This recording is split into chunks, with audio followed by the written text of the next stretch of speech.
Bonjour à tous, on se retrouve aujourd'hui pour une vidéo produit terminé. Donc j'avais pas décidé de faire ça comme vidéo ce week-end, mais le temps est absolument dégueulasse, donc la lumière qui va avec. Je comptais vous faire une vidéo maquillage avec le maquillage rituel de fille dont j'ai eu un absolu coup de cœur cette semaine. Ça vient de la boutique Green Jungle Beauty Shop, donc je vais être rapide et je vous ferai une vidéo présentation et application en vidéo.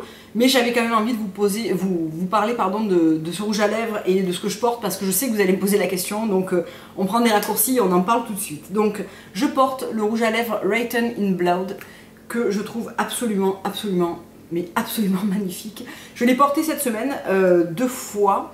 Il a une tenue de dingue, une couvrance mais de dingue.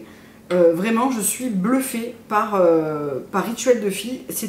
Franchement, c'est une marque, vous voyez la pigmentation du truc quoi. Et alors ça reste mais super longtemps, c'est mat, on le sent pas sur les lèvres, c'est incroyable. Donc je vous avais posté une photo où je portais le Datura et le Written in Blood est absolument superbe.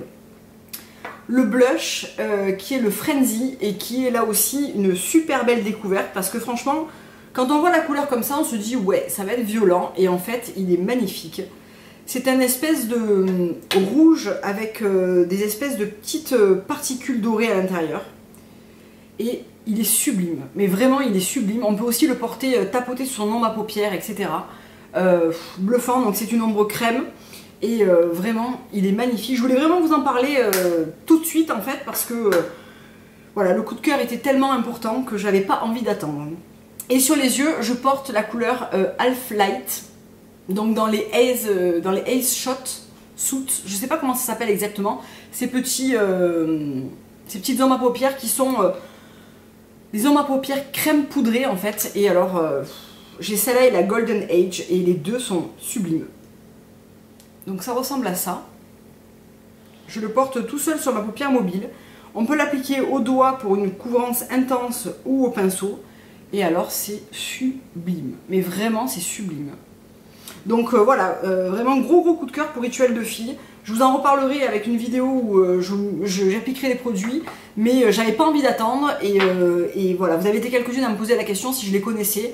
Franchement, gros coup de cœur. Voilà, donc on est parti pour les produits terminés. Il y a des produits de beauté et j'ai aussi inclus des bougies parce que récemment j'en ai fini pas mal. Donc c'était l'occasion de vous en reparler un petit peu, de vous montrer ce que j'avais terminé, est-ce que j'allais les reprendre, etc. On va commencer par les bougies, on enchaînera sur la beauté. Donc j'ai fini 2 bougies ambre de chez Diptyque, une dans le grand format cognac comme ça, qui est un format 90 heures il me semble, et un dans un format classique comme ça, où là j'ai cassé le verre, donc j'ai plus que la boîte que je vais jeter d'ailleurs. C'est ma bougie préférée chez Diptyque, toutes senteurs confondues, même s'il y en a d'autres que j'aime énormément. La ambre, c'est celle, si je devais en choisir une seule, ça serait celle-là, qui me parfumerait jusqu'à la fin de mes jours à la maison, ça serait ambre. Vraiment, elle a un mélange d'ambre de bois avec une légère note de cuir qui est absolument parfaite à mon nez. Et elle est sublime, oui je la reprendrai. Celle-là il lui manque, elle en est là, donc il reste... une fois je pense, donc voilà, c'était l'occasion de vous la montrer, mais elle est terminée hein. Et celle-là était complètement terminée. Je comptais garder le verre, et en voulant le laver, il est tombé par terre, donc voilà. Ensuite j'ai terminé la bougie vanille, donc je garde toujours les boîtes pour les stocker dans mon petit placard à bougies. Donc la vanille elle est complètement terminée, j'ai adoré cette bougie. C'est une vanille avec vraiment une pointe fumée encens qui est extrêmement agréable, c'est pas du tout une vanille alimentaire, pas du tout une vanille pâtissière, c'est une vanille vraiment très fumée, qui sent extrêmement bon. Et oui, celle-ci aussi, c'est ma deuxième préférée je pense chez Diptyque après Ambre. Donc oui, probablement que je la reprendrai, pas de suite, là j'ai décidé de vraiment finir beaucoup de bougies avant d'en racheter, parce que je trouve que j'en ai trop, et que finalement je tourne toujours autour des mêmes, celles qui me plaisent vraiment. Et voilà, je voudrais plus trop craquer sur des bougies un peu dans tous les sens comme je l'ai fait, parce que là j'en ai au moins une trentaine, peut-être même une quarantaine à terminer. Donc il y en a beaucoup qui sont bien entamées, mais il y en a qui sont neuves, et je trouve que j'en ai trop, donc non, il doit m'en rester 30, une trentaine maintenant. Mais ça reste beaucoup trop pour ce que je voudrais en avoir 4-5, pas plus, ça suffit. Sachant qu'en été j'en fais pas brûler, et qu'en hiver je tourne toujours autour des mêmes, donc voilà. Donc vanille terminée aussi. Et j'ai fini 2 Trudon, là aussi que j'ai adoré, donc Pondichéry, qui a brûlé aussi jusqu'à la dernière, vraiment jusqu'au fer, qui est une bougie qui est très particulière, qui sent un peu le marché aux fleurs indiennes. Donc on a un côté encens, on a un côté fleur, on a un côté épice. C'est assez puissant et c'est assez particulier, donc sentez-la avant si c'est possible parce qu'elle ne plaira pas à tout le monde. Moi je l'ai adorée, hein, ça se voit. Et voilà, Trudon, très très belle, très beau design de bougie, très très belle bougie. De toute façon, là je vais garder le verre. Pour le nettoyer, il suffit de le faire tremper dans l'eau très très chaude, ça va fondre la cire qui reste et vous allez pouvoir bien nettoyer votre intérieur. Voilà, je l'ai beaucoup aimé. Je pense pas que je la rachèterai celle-ci parce que même si je l'ai beaucoup aimée, elle fait pas partie de mon top 5 de bougies voilà, à avoir chez soi. Par contre, j'ai terminé la Abdelkader, où là aussi peut-être qu'il reste peut-être une toute petite fois, mais vraiment, vraiment pas grand chose. Et là c'est un thé à la menthe. Mais vraiment, on sent vraiment la menthe qu'on froisse entre ses mains, quoi. C'est délicieux. Celle-ci, je pense que je la reprendrai parce que vraiment, elle est top. Elle emplit très très bien la pièce, mais comme toutes celles dont je viens de vous parler. Et elle a vraiment un côté fraîcheur apporté par la menthe, mais un côté fumé par le thé qui est divin. Donc celle-ci, je pense que je me la reprendrai une fois terminée. Là encore, pas de suite parce que j'en ai encore plein à finir, mais je la reprendrai. Voilà, on va passer à la beauté, donc il y a quand même pas mal de choses, j'ai fini beaucoup de très jolis produits, donc bon bah c'est comme ça. Hein. On va commencer avec un produit que j'avais ramené des États-Unis cet été de Kiss My Face. Alors Kiss My Face, vous trouvez la marque sur iHerb, mais il me semble pas avoir vu ce produit là, donc c'est le Air Kiss, c'est un lait pour le corps à vaporiser, donc léger mais bien hydratant. J'avais pris la senteur coconut, j'ai adoré ce truc. Alors c'est très agréable en été parce que ça fait un côté frais, c'était beaucoup moins agréable les quelques dernières utilisations où là il fait un peu plus frais maintenant. On n'a pas envie de se sprayer un truc frais en sortant de la douche, mais en été c'était super. Ça nourrit d'une manière légère mais bien efficace, ça sentait très bon. Donc si je peux le retrouver, c'est un produit que je rachèterai. Je ne vais pas courir derrière et me casser la tête pour ça, c'est un petit produit à 8 $. Voilà, je ne vais pas faire tous les e-shops pour retrouver ça, mais voilà, c'était vraiment un produit sympathique. Ensuite j'ai terminé, là aussi il me reste peut-être une utilisation si j'envoie un peu les doigts, le lait frais de la marque Diptyque. Donc là je suis en train de terminer quasiment tous mes produits corps de chez Diptyque. Je ne le rachèterai pas, même si je l'ai adoré, il sent extrêmement bon. La fleur d'oranger, ça sent exactement l'eau d'essence, enfin eau d'essence sent exactement le lait pour le corps. C'est une fleur d'oranger très fraîche avec une pointe de verre qui est extrêmement agréable. La senteur tient extrêmement bien sur le corps, etc. C'est un produit qui est assez onéreux, qui a pas une composition tout à fait clean, même si c'est pas non plus dégueulasse, c'est pas clean. C'est pas prévu pour l'instant que je rachète ça. Ensuite j'ai terminé la Purely Simple Face Cream de chez Osmia qu'on avait eu dans une box Beauty Heroes. J'ai bien aimé cette crème. Après déjà je suis pas très crème, je suis beaucoup plus huile, même si en ce moment j'utilise mon gel crème de chez Andalou que j'adore. C'est une crème vraiment très simple qui permet de rétablir l'hydratation de la peau, de lui apporter juste ce qu'elle a besoin. C'est une crème qui est très simple comme son nom l'indique, qui va aussi aider si vous avez des dermatites, de l'eczéma, même de l'acné il me semble. Très belle composition, voilà, très beau produit. Après c'est juste, je suis pas la cible en fait. Donc non, c'est pas un produit que je rachèterai, mais si vous cherchez une crème hydratante ultra simple, si vous êtes sensible, si voilà, celle-ci est pour vous je pense. Très simple, il me semble qu'elle ne contenait pas, si elle contient des huiles essentielles, mais voilà, bon j'ai beaucoup aimé cette box avec le savon qui était assorti, il m'en reste d'ailleurs un petit peu, le savon est vraiment super, le Black Facial Soap, je sais plus exactement le nom qu'il avait, j'avais beaucoup aimé. Bon, la crème de jour je l'ai utilisée, mais les derniers temps je l'ai même fini sur le décolleté parce que voilà, j'en ai pas tout à fait d'utilisation. J'ai terminé un Rare Indigo, donc il m'a pris quand même pas mal de temps. J'ai dépassé un petit peu la date puisqu'il est 6 mois après ouverture, j'ai dû mettre 7 mois et demi pour le terminer, mais il n'avait pas bougé, donc voilà. Si ça bouge pas ni en odeur ni en texture, je pense que vous pouvez tout à fait l'utiliser. Il m'en resterait peut-être pour une petite fois aussi. C'est un baume, je vous ai dédicacé toute une vidéo sur ma halo, donc je vous invite à aller la voir si vous voulez avoir plus de précision. C'est un baume extraordinaire qui a un fini mat qui va vraiment venir avoir un très bel effet anti-inflammatoire pour l'acné, etc. On peut l'utiliser tout à fait en base de maquillage parce qu'il est vraiment léger malgré sa texture. Il fait un aspect mat, il serre les pores, vraiment c'est un masque, c'est un baume extraordinaire. Est-ce que je préfère celui-là ou celui de chez Siam? Je trouve qu'ils sont assez différents en termes de rendu et en termes de promesses. Le Siam s'utilise le soir apparemment, même si on m'a dit qu'on pouvait aussi l'utiliser le matin comparativement au sérum qu'on doit impérativement utiliser le soir parce qu'il y a un côté exfoliant et qu'il ne faut pas l'utiliser en journée. Est-ce que je le reprendrai? Certainement, parce que c'est un produit que je trouve excellent. Pas tout de suite parce que j'ai encore du Blaise Balm, j'ai encore des échantillons de mon baume de chez Siam, et en ce moment j'en utilise pas vraiment. Mais c'est un masque, c'est un baume, je vais pas y arriver, hein. C'est un baume qui correspond tout à fait aux peaux mixtes à grasses, donc voilà, c'est important de le mentionner. Alors que le Blaise Balm, pour moi, il est vraiment plus fait pour les peaux normales à sèche, il me correspond quand même vachement moins bien.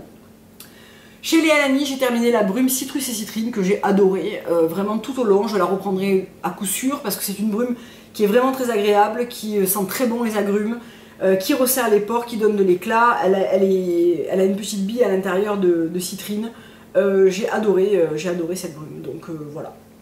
Je la reprendrai très certainement. Là, j'en ai d'autres à finir. J'ai reçu une nouvelle de chez Lil Fox, de la Moon Garden, que j'aime énormément, qui sent extrêmement bon le jasmin, qui lisse très très bien la peau, etc. J'ai toujours celle de chez Moon où il m'en reste un fond, mais voilà, j'utilise pas une brume en un claquement de doigts. Donc voilà, j'en ai quelques-unes là que j'aime beaucoup, donc je veux pas démultiplier les produits non plus.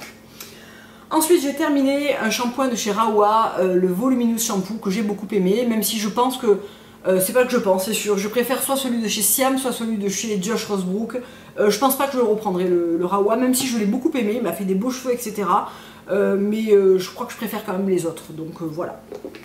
J'ai également terminé le Pur Shampoo et aussi l'après-shampoing de chez Rare Element. Là, j'ai beaucoup aimé, et ça, c'est des produits que je reprendrai pas de suite, mais dans le temps. Le shampoing est un shampoing qui nettoie très très bien les cheveux, qui laisse un côté crissant, il est crémeux, il sent extrêmement bon le géranium et la rose, il fait des cheveux très très très très brillants, j'aime beaucoup, et l'après-shampoing est super aussi. Donc moi j'ai la version Lit qui est destinée aux cheveux fins, qui démêle en un clin d'œil, qui laisse les cheveux parfumés, lisses, brillants. Super duo, vraiment. Chez Rare Element, rien ne m'a déçu, que ça soit le Marula Cocktail que je me sers très souvent encore, l'huile, le L-Traitement en pré-shampoing qui est superbe, très très très très beau produit chez Rare Element, vous trouvez la marque chez Luminescence. Ensuite j'ai terminé des papiers absorbants de chez Tatcha, donc j'avais ramené ça aussi de Sephora à New York. Je les ai beaucoup aimés, j'ai commandé ceux de chez Mineral Fusion sur le site de iHerb. J'ai beaucoup aimé ces papiers, donc là il n'y en a vraiment plus, hein. C'était des papiers à base de riz, je crois, qui absorbent le sébum, donc c'est des trucs que je garde dans mon sac quand je rentre pas chez moi, que je veux me faire une retouche, que je brille un petit peu sur la zone médiane. Ça marche très très bien, ça ne fait pas bouger le maquillage, ça n'assèche pas, ça ne fait pas ressortir les petits trucs de sécheresse, c'est vraiment super, c'est une super... des super papiers absorbants Tatcha, donc on les trouve pas facilement, donc là encore je vais pas m'emmerder à aller trouver ça ailleurs, je vais en essayer d'autres. Il y en a chez 100% Pur aussi, donc je pense que je les essayerai et je vous dirai ce que les Mineral Fusion valent. Ensuite j'ai terminé de chez Tabitha James Gran, c'est une marque qui est récemment arrivée chez Beauty Rosebox d'ailleurs. Le Organic Cleanser Golden Citrus, donc qui nettoie, qui nourrit et qui équilibre. Donc c'est dans un petit, donc là c'est le format voyage qui fait 60 ml, il me semble, que vous trouvez chez Naturissimo notamment dans la forme voyage ou dans la forme normale. J'ai bien aimé, j'ai vraiment eu un gros crush pour l'après-shampoing comme ça 4 en 1 qu'on peut utiliser en après-shampoing, en masque mais aussi en leave-in. Je trouve que honnêtement les deux produits sentent extrêmement bon. L'autre je l'ai dans la gamme rose ambre qui sent, mais alors et là ça sentait extrêmement bon aussi. Golden Citrus, ça sent les agrumes avec une pointe d'ambre ou de je sais pas, qui sont vraiment très très très très bons. Ça nettoie bien, je trouve qu'il en faut quand même pas mal. Mais c'est un produit qui est très très sympa à utiliser, qui fait des cheveux très agréables, qui réduit les frisottis, qui fait des cheveux brillants, très bien, très bien. C'est un produit, je pense que c'est des produits que je me prendrais en grand format. Si j'ai au BF, au Black Friday, s'il y a une bonne offre chez Naturissimo et tout, ça vaut le coup de les avoir je pense en grand format parce que c'est des produits que j'aime beaucoup. Ensuite j'ai terminé un petit échantillon comme ça de chez Josh Rosebrook qui était la Nutrient Day Cream que j'ai beaucoup aimé. Je suis pas très crème, mais alors celle-ci faisait partie des crèmes que j'ai vraiment appréciées. Il y a un SPF 30 il me semble dedans. C'est une crème qui est légère, qui fait un fini poudré, pas blanc du tout, très agréable, qui nourrit, qui sent bon. J'ai adoré. De toute façon Josh Rosebrook, il n'y a rien que je n'ai pas aimé. Donc ça aussi c'est un produit que je suis tout à fait capable de prendre en 30 ml parce qu'il y a plusieurs formats. Il y a le format trial size, il y a le 30 et il y a le 60. Donc je pense que peut-être un de ces quatre je me prendrai le 30 parce que vraiment j'aime beaucoup. Ensuite j'ai terminé un parfum de chez Byredo que j'avais en petit format puisque je l'avais pris dans un coffret. C'était le Gypsy Water que je me suis racheté en grand format. Je vous avais posté une photo sur Instagram, donc Gypsy Water. C'est le parfum que je porte tout le temps en ce moment, qui est une espèce de parfum à base de... J'ai plus les notes exactement en tête, c'est assez particulier. C'est un encens un peu frais, mais pas comme l'encens chambure, qui serait un encens citronné. Là, c'est un encens un peu vanillé, agrumes et fumé. En fait, c'est un petit peu bizarre. Honnêtement, ne vous lancez pas dans cet achat sur internet si vous ne pouvez pas le sentir, parce que je pense qu'il plaira absolument pas au plus grand nombre. Donc, si vous pouvez le sentir avant, c'est mieux parce que je suis pas sûre qu'il vous plairait. Ensuite, j'ai terminé le déodorant Salt of the Earth en spray que je commande sur Naturissimo, qui est devenu mon déodorant de tous les jours. Je n'utilise plus ni le Schmitt ni le Sopola, qui sont moyennement efficaces en plus avec le temps sur moi et qui m'irritent vachement les aisselles. Donc celui-là est parfait. Je ne sens jamais la transpiration. Il m'irrite pas du tout. Il est agréable. Donc c'est vraiment un truc très liquide en spray. Je le commande sur Naturissimo. Il vaut que dalle. Très bien. J'adore ce déodorant. C'est devenu mon déodorant vraiment quotidien. On arrive au bout. J'ai terminé la crème riche pour le corps de chez Diptyque également, donc celle-ci, donc là aussi il m'en reste certainement pour une fois, voilà, il en reste très peu. Crème hyper agréable avec une senteur de loukoum à la rose ultra agréable. Là encore, je pense pas le racheter, d'abord parce que c'est très cher et aussi parce que c'est pas une composition, voilà. Peut-être dans le temps, peut-être dans quelques temps, c'est des choses que des fois quand je ne sais pas quoi me faire offrir à Noël pour mon anniversaire de mes proches, tout ça, voilà, je demande un produit comme ça parce que c'est un produit qui est ultra luxueux et ultra sympa à avoir. Après, c'est pas un indispensable, c'est pas un produit que je me sers tous les jours, ça prend vraiment le contrôle en fait sur votre parfum, donc il faut que ça puisse se marier correctement. Voilà, la composition n'est pas exceptionnellement belle. Malgré tout, c'est un très beau produit, hein, voilà. Donc c'est pas prévu pour un rachat immédiat, mais j'ai malgré tout beaucoup apprécié de l'utiliser. Dernier produit, c'est un produit Lea Lani, c'est le Mermaid Mask. C'est mon deuxième pot. Voilà, hein, il n'y en a plus. J'ai adoré, mon dernier était hier soir. C'est un masque que j'adore, qui est à base de miel, de chlorelle, de spiruline, qui lisse, qui purifie et qui hydrate et qui calme la peau. C'est le moins cher de chez Lea Lani et c'est avec le Meli-Glow mon préféré. Je trouve qu'il est super pour les peaux normales, mixtes, acné, etc. Il fait des merveilles, il vous lisse super bien la peau. J'adore ce truc, évidemment que je vais le reprendre parce que c'est un indispensable pour moi, le Mermaid. Donc voilà pour ces produits terminés, bougies et beauté. J'espère que ça vous aura plu et je vous dis à très bientôt pour une prochaine vidéo. Je vous fais plein de gros bisous. Au revoir.